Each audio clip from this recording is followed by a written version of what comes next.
Islamic খেলাফত যারা কায়েম করতে চায় তাদের উদ্দেশ্যে বলছি।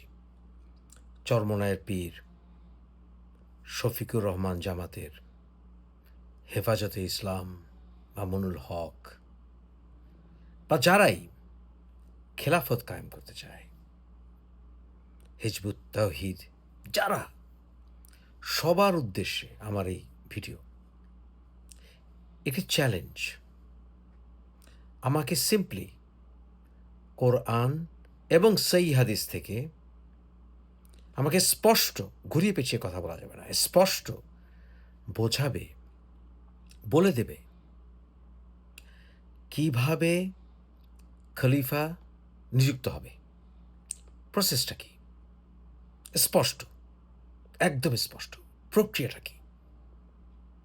আমি চ্যালেঞ্জ করে বলছি, কোরআনে তো নেই, এমনকি সেই হাদিস থেকেও দেখাতে পারবে না। চ্যালেঞ্জ থাকলো, যদি আমাকে ভুল প্রমাণ কেউ করতে পারে,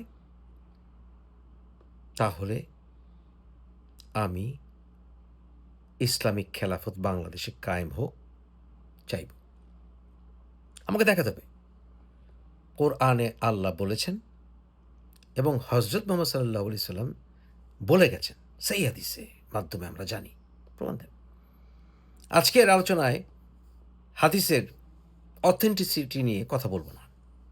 আলোচনার খাতিরে, তর্কের খাতিরে ধরে নিচ্ছি বুখারী, মুসলিম, তিরমিজি, নাসাই, আবু দাউদ, ইবনে মাজাহ সহিহ ধরে নিলাম।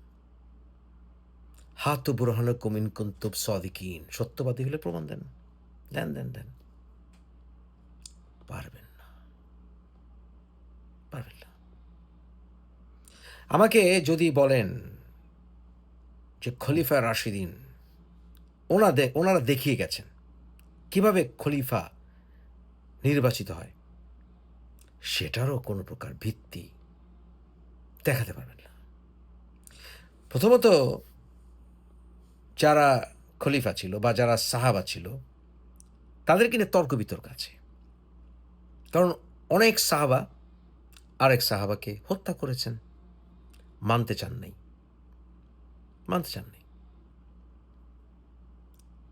হযরত মুসা আলাইহিস সালামের মৃত্যুর পরপরই খলিফাদের ভিতরে, এমনকি সাহাবাদের ভিতরে, আনসারদের ভিতরে মারামারি, কাটাকাটি, খুনাখুনি শুরু হয়ে যায়। উটের যুদ্ধের কথা আমরা জানি না? জানি। তারপর সেই কারবালার কথা জানি না? জানি। সিফফিন যুদ্ধের কথা আমরা জানি। জানি। তারপর ব্যাটল অফ হারা জানি। কত সাহাবাকে হত্যা করা হয়েছে, কত আনসার নারীকে হত্যা করেছে, এগুলো শুনেছি আমরা। এখন ধরে নেই এই ইতিহাসগুলো সত্য। এই ইতিহাসের ভিত্তি নিয়ে একটু পরে কথা বলছি, যে এই ইতিহাসগুলো সত্য। ব্যাটল অফ হারা হয়েছে, যেখানে মদিনা মসজিদ কয়েকদিন বন্ধ করে আনসার নারীদেরকে ধর্ষণ করেছে সাহাবারা। আমার কথা না, ইতিহাসে, ইসলামিক ইতিহাস তাই দাবি করে, তাই না? সেখানে ১,০০০ নারী, ধর্ষিতা নারী, বাচ্চা শিশু জন্ম দিয়েছে। ইসলামিক ইতিহাস তাই দাবি করে, তাই না? ধরে নিলাম মিকনাফ সত্য। আমি কি ইয়াজিদ কে রাদিয়াল্লাহু তাআলা আনহু বলে আমি কি কারবালা জায়েজ করব? আমি কি মুয়াবিয়াকে গ্রহণ করব? মুয়াবিয়া মুসলিম ছিল বা ৩৯ বছর শাসন করে খেলাফত কায়েম করেছিল, নাকি আমিরুল মুমিনিন ছিল? কি ছিল সে? কি ছিল? হ্যাঁ? ৩৯ বছর শাসন করে একটি মসজিদ স্থাপন করে যায়নি মুয়াবিয়া। মুয়াবিয়ার শাসনামলে তার যে মুদ্রাগুলো ছিল, এগুলো সত্য ধরলে তো সেখানে দেখছি তাকে খ্রিস্টান এক যাজক মুকুট পরাচ্ছে, ক্রস। কোনটা সত্য? খেলাফত কায়েম হলে কয়েকজন খলিফার মুদ্রা পেয়েছি যেখানে ক্রস পাচ্ছি, তাহলে মুদ্রাগুলো মিথ্যা কথা বলে। গোঁজামিল মেনে নিতে হচ্ছে। মেনে নিতে হচ্ছে যে ওই সময় মুসলিমরা এতটাই আর্থিকভাবে দৈন্যদশা ছিল যে মুদ্রা ছাপাতে পারেনি বা ক্রসগুলোকে থেতলেও দিতে পারেনি। তাহলে কি শরিয়া কায়েম করেছিল? কিন্তু এখন যদি আরও ইসলামিক হিস্ট্রি সত্য বলে মেনে নেই, তাহলে এটাও তো দাবি করে যে মুয়াবিয়া হাসান রাদিয়াল্লাহু তাআলা আনহুর স্ত্রীকে লোভ দেখিয়ে তাকে বিষ পান করিয়েছিলেন। নাকি কাবা ঘর বমিং করেছিল অমুসলিমরা? হুম, বলেন না, বলেন কোনটা সত্য? অথচ আমাদের বাংলাদেশিরা তো ভাবতে পারে না। বলেছি পৃথিবীতে সবচেয়ে লো আইকিউ আমার দেশের মানুষ। তাদেরকে বোকা বানানো খুব সহজ। কারণ তারা পড়বে না, ঘাঁটবে না, জানতে চাইবে না। জানে শুধু মোল্লা, মৌলবি, নেতা যারা আছে তাদের পা চাটতে, রহমানি আমলে খালেদা, হাসিনা, বিএনপি, আওয়ামী লীগের পা চাটতে, পদলেহন করতে। এই জাতিকে বোকা বানানো খুব সহজ। খেলাফত, খেলাফত, খেলাফত। খুব সহজ। কিন্তু আমি জানতে চাই,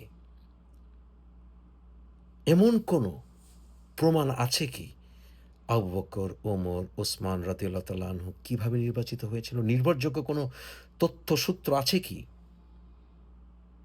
আমি তো হযরত মুহাম্মদ সাল্লাল্লাহু আলাইহি ওয়াসাল্লামের মৃত্যুর প্রথম ৫০০ বছরের কোনো ডকুমেন্টেড হিস্ট্রি প্রমাণ পাইনি, নথিতে পাইনি। যে ডকুমেন্ট আমাকে বলে, যে মুদ্রা, যে কয়েন, যে ইনস্ক্রিপশন আমাকে বলে খলিফা কিভাবে নির্বাচিত হয়েছিল। হুম? শিয়ারা রাইট না সুন্নিরা রাইট? ও সুন্নিরা রাইট, শিয়ারা রং। ঝামেলার পর ঝামেলা। অথচ হযরত আবু বকর, ওমর, ওসমানের অস্তিত্বের কোনো প্রমাণ পাওয়া যাচ্ছে না।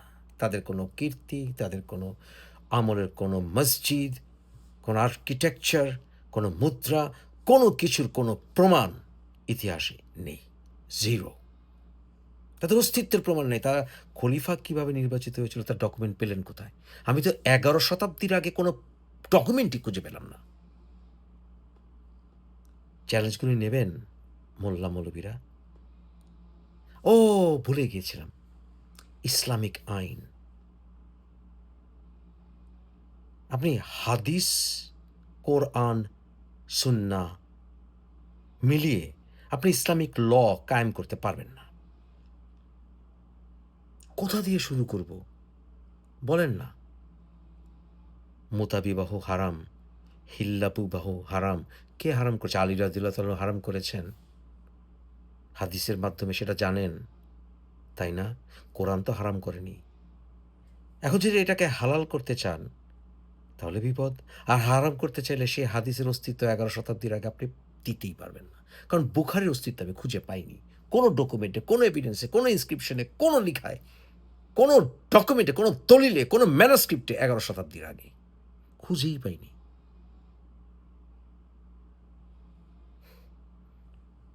তাও সবচেয়ে প্রাচীনতম এই ১১ এবং ১২ শতাব্দীর বুখারী কিছু অংশ খুঁজে পেলাম। অস্ট্রিয়া ওই খ্রিস্টানদের কাছে, ভিয়েনা মিউজিয়ামে এবং ব্রিটিশ লাইব্রেরিতে ওই খ্রিস্টানদের কাছে। কিভাবে শরিয়া কায়েম করবেন? বলেন না। বলেন। বলতে পারবেন না। আসলে আমাদের এভারেজ আইকিউ তো বিশ্বে সবচেয়ে কম, যা বললাম। ৭০ থেকে ৭৫ আইকিউ। প্রোপাগান্ডায় বিশ্বাস করে, আবেগে বিশ্বাস করে, পরিপূর্ণ বোঝার, শোনার ধৈর্য আমাদের জাতির নাই। এভারেজে আমরা কাওয়ার্ড। ধমক দিলে চুপ হয়ে যাই। এই জাতিকে বোকা বানানো ইসলামের নামে মিথ্যা অনুবাদে খুব সহজ, তাই না? কারণ সবাই তো মুফাসসির ইসলাম নয়।